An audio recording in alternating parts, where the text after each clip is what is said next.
The pyramids always give us a sense of awe and wonder. Like, how did they do it? And even crazier, like, what was it used for? And it turns out there's actually many theories to answer these questions that lead us down some very interesting paths and bring us down to some wacky theories that you may or may not have heard of. And I'm not doing this video to convince you of one or the other. I just found some theories when I was researching this quite interesting, and I thought I'd share them with you guys because they go way beyond the scope of what you would think they would. But first of all, let's just give a little brief history about the pyramids. So, the pyramids are ancient monumental structures characterized by their distinctive triangular shape, of course, and their massive size. The most famous, of course, of the pyramids that were built in Egypt during the Old Kingdom period at around 4,500 years ago. The most famous which of being the Great Pyramid of Giza, which is the largest and oldest of the three pyramids located at the Giza Plateau, which is near Cairo in Egypt. It was built for Pharaoh Khufu and it stands at approximately 139 meters or 455 feet. And it was the tallest man-made structure in the world for over 3,800 years. And beside that is the Pyramid of Khafre, which is smaller than the Great Pyramid itself and stands at about 136 meters or 446 feet. The final one, and I'm definitely going to butcher the pronunciation of this one, the Pyramid of Menkaure was the smallest of the three pyramids at Giza, and it stood at 216 feet or 66 meters and was constructed for Pharaoh Menkaure. Fucking botched that one. But it's known for having a very distinct design. It was built using red granite instead of limestone. Now, it is generally accepted by most researchers and most archaeologists in the modern times that the pyramids were built as royal tombs and were part of larger complexes that included temples, causeways, and smaller satellite pyramids. They were constructed using large limestone blocks, carefully stacked and aligned, obviously to make that triangular shape.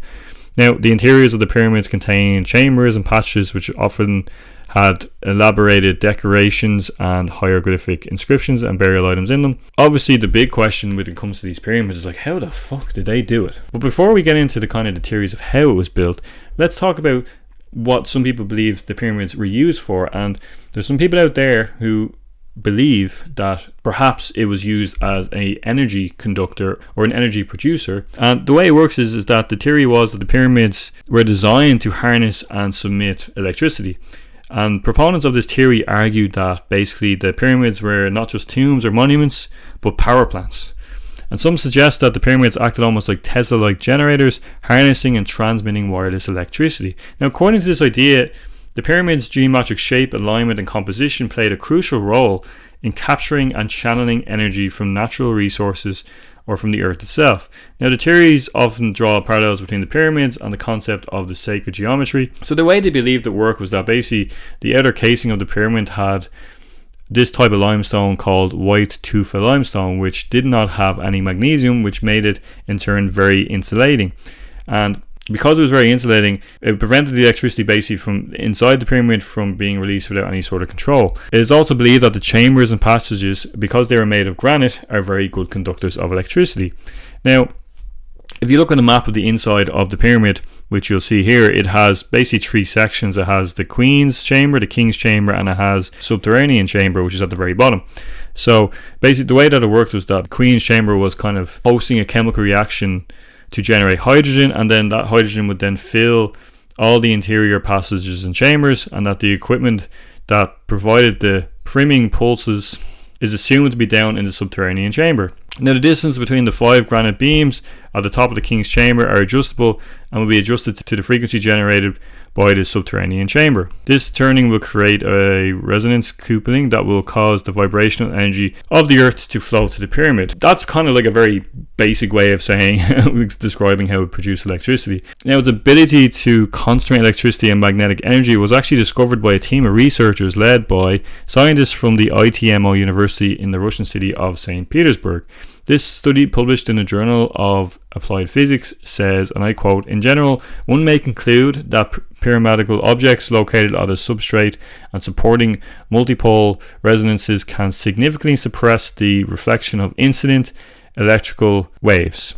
That's just basically a fancy way of saying that it is believed that it is possible that you could come to that conclusion that it was used to produce, electricity. Now, it's important to note, of course, that there's not any other real scientific evidence to back up these claims. Like, this is only a theory. Like, mainstream archaeologists and mainstream scientists regard this as pseudoscience, and they also state that it's lacking in any real sort of credibility. But it's a very interesting idea, and it's not a theory that I had ever heard of before. Am I convinced that it was definitely used for that? No, but I'm not convinced it wasn't either.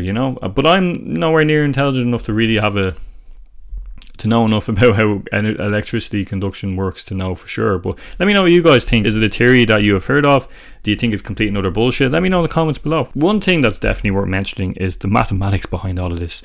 Like, the amount of mathematical knowledge needed to create the exact measurements and for it to work as it is, the positioning, the size of the stone, everything for everything to work perfectly as it does is beyond impressive. And the ancient Egyptians were no fools.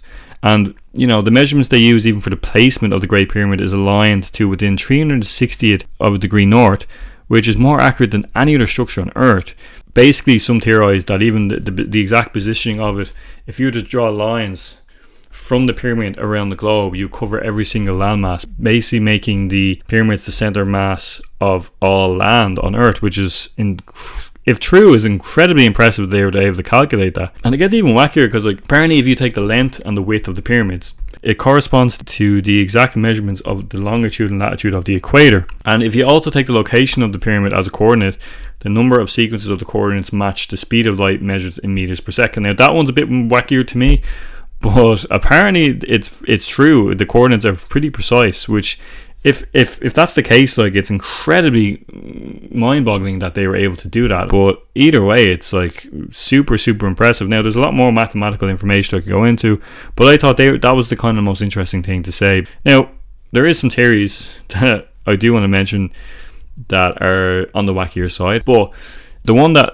for me personally doesn't hold as much weight, and I was kind of annoyed because I was hoping it would hold more weight, but based off my research, it's about aliens. And there is theories out there that aliens were involved, and when you look at kind of the reasoning for that, besides the fact that we don't really know how the pyramids were built, we only have theories, we've nothing set in stone, no pun intended.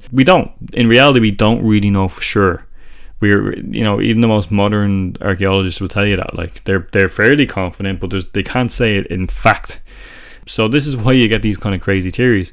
And the reason why it's believed that aliens could be involved is if you look at the pyramid texts, which are the oldest religious writings in the world, they contain obviously passages about Osiris, who is the god of the afterlife during this time period in ancient Egypt, and basically tells you how to prepare your remains for the afterlife. And some believe that the texts contain descriptions on how to travel to other worlds. The Egyptians at this time believed that gods lived among them and then left, and that once they left, it was up to the Egyptians themselves to get themselves to go with them after they died, basically. And leading to the speculation that it's interdimensional travel, that if you follow these guidelines, you will move on to the next world where all these aliens supposedly are. And obviously, of course, the theory is that the aliens helped build the pyramid and provided the technology to build the pyramid, and that's why it's so accurate when it comes to the mathematics. That's why it's so accurate to the positioning of the pyramids and where it is, and the electricity production. How could they have known how to do all that if there wasn't alien intervention? Some argue, but I think that's a bit disingenuous. I think we're kind of undermining the ability of the Egyptians. I mean, of course, it's super impressive, and it's hard to fathom how they could have built anything like this. Even to get it to exist as it was incredibly impressive, and I think that undermines them a little bit. But it's also at the same time incredibly difficult to imagine how this was all possible without some sort of intervention or without some sort of help. But we should talk more about the construction side, because I think it's a very interesting part. So obviously we've established the pyramids were built as monumental tombs, serving as final resting places and symbol of power and divine kind of connection between the pharaohs and their people. And it is generally believed that the construction methods employed by the ancient Egyptians basically involved using tools and ramps and just a really big, large labor force. And the amount of engineering and precise construction of the pyramids can be attributed to the knowledge and the skills and the integrity and the ingeniousness of the Egyptian architects and the craftsmen at the time. And it's also important to note as well, there's a misconception that it was built by slaves, which isn't true. There may have been some forced labor, but it's generally believed that it was built by many, many craftsmen and who were paid to do the work over decades, basically, to build these pyramids. But there is some holes and some issues with that theory. And like, for example, like, there's some of the stones that were cut were in quarries hundreds of miles away, and others, there was granite, say for the Great Pyramid of Giza, where that granite came 500 miles away. These stones were not light, they weighed tons and tons and tons. So the idea that they were able to transport like that amount of stone is beyond comprehensible, like during that time period when they didn't have the technology we have today.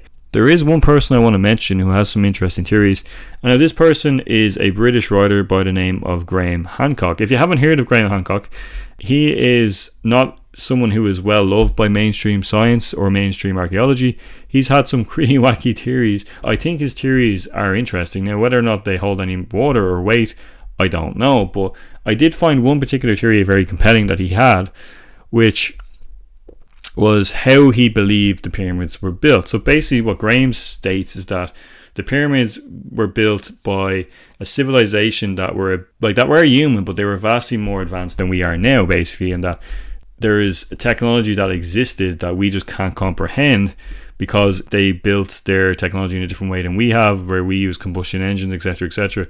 We find it hard to see any other way of doing things other than our own ways of doing it. And his idea is basically that there was this civilization that had advanced technology, and that's why these pyramids were able to be built. And that the reason there's no evidence, or not a lot of evidence, of any of this advanced technology is because during that particular time period, sea levels rose 3 or 4 times higher than the average of today, which would have destroyed a lot of the civilization that existed, and also it created a lot of energy production which could have wiped out the technology itself. And the theory is basically that this happened multiple times. Now obviously you could argue, well, that's an easy kind of cop out to say, oh well, the reason it doesn't exist is because of bad weather, when so many other things still exist that weren't like highly technological, like the pyramids. But, and of course this is a very simplistic kind of description of it, but it's very interesting, the idea that basically that there was another civilization out there that was more advanced than us that just didn't survive an apocalypse, as he called it. To me, that holds more weight than the idea of aliens. And I'm someone who very much believes in the possibility that aliens could exist, but I don't know if, based off my own research, I don't know how much of that I could really hold much weight to. Personally, I'm not convinced. I think the most important thing to mention as I wrap up this video is we don't know how they did it. We don't know for sure. But all we know is that it would have taken them decades and decades, and it would have taken a lot of people, but we don't really know how they managed to move the granite.